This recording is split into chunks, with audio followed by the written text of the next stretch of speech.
हम हैं महेश मिश्र परमात्मा वर्मा के संपादक नवल जी के साथ में अरुणेश साहित्यकार अरुणेश मिश्र से बात करते हैं।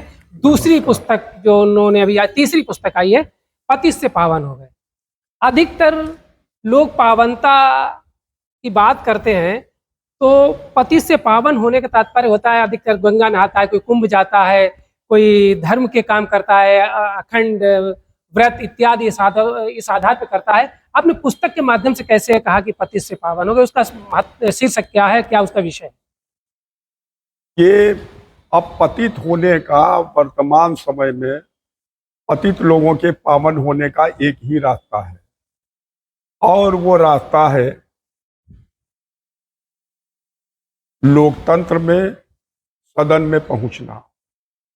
जाने कितने पतित लोग जो दंडित हैं लेकिन महिमा मंडित है, इसलिए क्योंकि वो निर्वाचित हो गए, सदन में पहुंच गए और उनकी जिंदाबाद हो रही है। इसलिए हमने उन सब लोगों को ध्यान में रखते हुए कि जो बहुत पतित हैं, प्रत्येक दृष्टि से बहुआयामी भ्रष्ट हैं, वो कैसे पावन हो जाते हैं सदनों में पहुंचकर, राजनीति में पहुंचकर।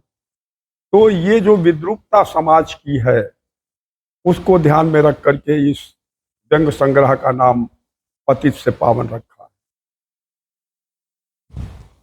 ये सुधार, राजनीति गिरावट की जो बात की आपने, इसमें कैसे सुधार लाया जाए? क्योंकि आप साहित्यकार हैं, व्यंग्यकार हैं, कवि हैं, समीक्षक हैं, पत्रकार हैं, तो आपके नजरिए से कैसे सुधार आए नई पीढ़ी में जो राजनीति की ओर जा रही है?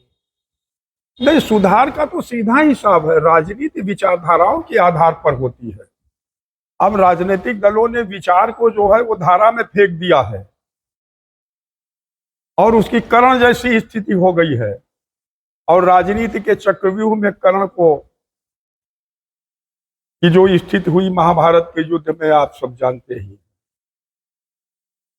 विचारधारा होनी चाहिए और जो विचारधारा से युक्त पार्टी का कार्यकर्ता है, चाहे किसी दल का हो, उसे ही टिकट देना चाहिए। उसमें ये नहीं कि जिसने पैसा ज्यादा दे दिया उसको टिकट दे दिया गया, या जो है माफिया है और जिस पर बहुत केस चल रहे हैं, आपराधिक मुकदमे चल रहे हैं, उनको दे दिया। ये नहीं, विचारधारा की पार्टी का जो कार्यकर्ता है वो विचारधारा से लैस होता है। आपने विचारधारा की बात की, विनोद चंद पांडे, विनोद की हमें पंक्ति याद है कि यही कवि का कर्म है, यही है युग धर्म, भटके हुए समाज को बतलाए वो मर्म। क्या आप जो संदेश देते हैं, आप साहित्यकार लोग, कलमकार लोग, तो उससे राजनीति के लोग और समाज सबक नहीं सीखता? नहीं, सबक तो तब सीखे जब वो अपनी बुद्धि का प्रयोग करें। उनके पास बुद्धि के तीन ही पायदान हैं कि हमें वो काम करना है जिससे हमारी संपत्ति बढ़े, हमको दूसरा वो काम करना है जिससे हमको टिकट मिलती रहे और हम चुनाव जीतते रहें। तो उनका दो को ही, और तीसरा ये है कि हमारे जो परिवार के लोग हैं वो अन्य पदों के ऊपर काबिज होते रहे।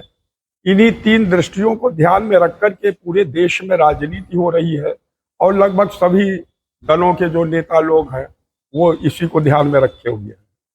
ये केवल जनहित का साइन बोर्ड लगाए हैं, इसके अलावा सब फर्जी है। उसको यथार्थ में, पति से पावनता को यथार्थ में कैसे लाया जाए, क्या प्रयास किया जाए? क्योंकि हर चिंतक, हर विचारक यही सोचता है कि मेरे देश का सुधार हो, राजनीति का सुधार हो और सबका सुधार हो, तो पावनता कैसे लाए? नहीं, सोचता है, करता नहीं है। सोचता है, सोचने में क्या है? हमने सोचा कि अमेरिका जाने में कितना खर्च होगा, तो हमको खर्च से क्या मतलब, हमने तो केवल सोचा है कि अमेरिका जाना। आपने जब तरुण क्रांति समाचार पत्र निकाला और उसमें क्रांति की जेपी आंदोलन की बात की, तो क्या ऐसी क्रांतियों की संभावना है अगर ऐसी गिरावट आती जाएगी? बिल्कुल बिल्कुल है, बिल्कुल है। दिनकर जी ने लिखा है कि हम मान गए जब क्रांतिकाल होता है, सारी लपटों का रंग लाल होता है।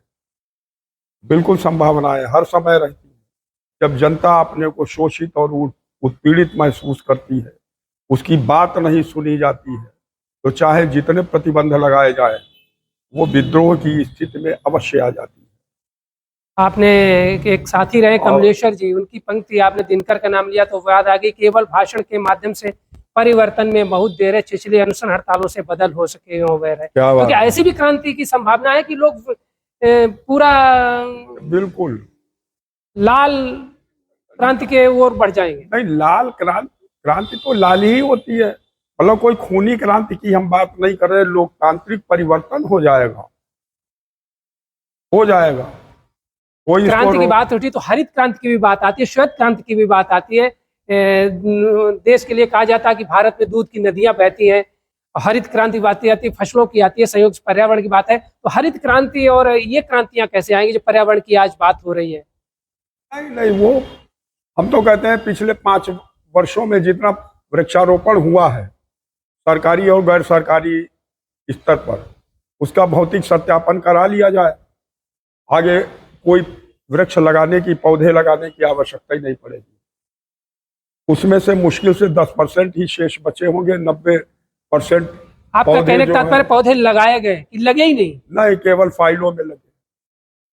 वृक्ष लगाओ ग्रंथ की प्रतियां छपी अनंत, हर प्रति के पीछे हुआ 2 पेड़ों का अंत, ये किसी का दोहा है। आप यही कहना देख रहे हो क्या मानसिकता है? एक पेड़ को 10-10 लोग लगाते हैं, फोटो खिंचाते हैं, सोशल मीडिया पर डाल देते हैं, समाचार पत्रों पर डाल देते हैं। ऐसा लगता है कि पौधे को जन्म नहीं दे रहे हैं, पौधे का जो है वो अंतिम संस्कार कर रहे हैं। आपने पौधे और जन्म की बात की तो अभी अभी शिवराज सिंह चौहान का एक वक्ता वो पढ़ रहे थे, उन्होंने लिखा हुआ है सोशल मीडिया पर कि वेदों में, वैदिक संस्कृति में 10 वृक्षों के बराबर एक पुत्र की बात होती है। तो पर्यावरण को इतना महत्व दिया गया वैदिक संस्कृति में। तो आप यही कहना चाहते हैं कि समाज और सरकार दोनों इस ओर नहीं ध्यान दे रही? आप वैदिक संस्कृत की बात करते हो, यहाँ हाई स्कूल और 8वां और इंटर पास जो है वो शिक्षा मंत्री बने बैठे हुए हैं, आप वैदिक संस्कृत की बात कर रहे हो। हाँ, साबुन की फैक्ट्री में लोग इस्पात ढालना चाहते हैं तो कैसे? अभी हम आएंगे आपकी लोकतंत्र की परख नली की ओर। आपने शिक्षा और शिक्षा मंत्री तक की बात की, लोकतंत्र में इस पे आपकी लोकतंत्र परख नली की किताब की बात करेंगे, तब इस पर बात करेंगे क्या राजनीति में आने के लिए शिक्षा जरूरी है या नहीं। इसके बाद में हम इस पर आते हैं। ठीक।